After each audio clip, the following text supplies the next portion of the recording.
Arvind DJ Arvind DJ recording studio मछिया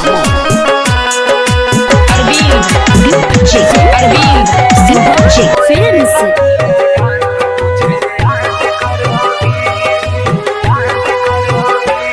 किस किस के लिए जिंदगी बर्बाद करोगी, कोई न मिलेगा तो मुझे याद करोगी।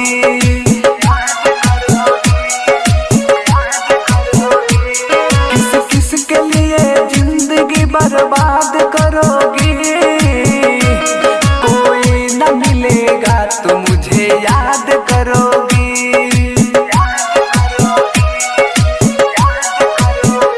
मुझे याद करोगी,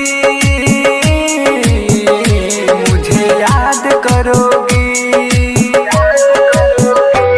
किस किस के लिए जिंदगी बर्बाद करोगी, कोई न मिलेगा तो मुझे याद करोगी।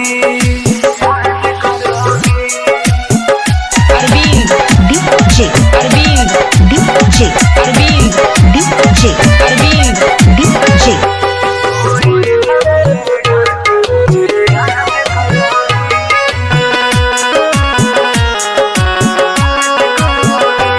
छोड़ के जाती हो एक दिन आना पड़ेगा, दुनिया हमारे की ठोकर पछताना पड़ेगा।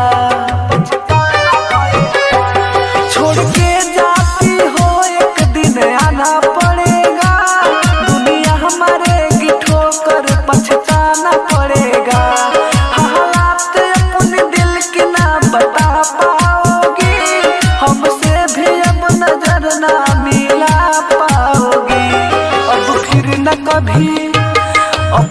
न कभी सूरत पे नाज करोगी, कोई न मिलेगा तो मुझे याद करोगी।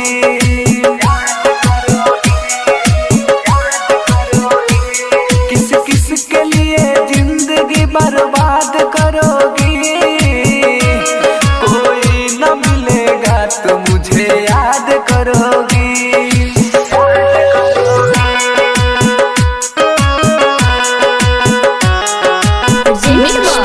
Shubham films studio Machhiya Arvind DJ Arvind DJ Arvind DJ Arvind DJ माना कि तुम्हें रब ने है फुर्सत से बनाया, लगता है तेरे दिल में ये पत्थर है लगाया।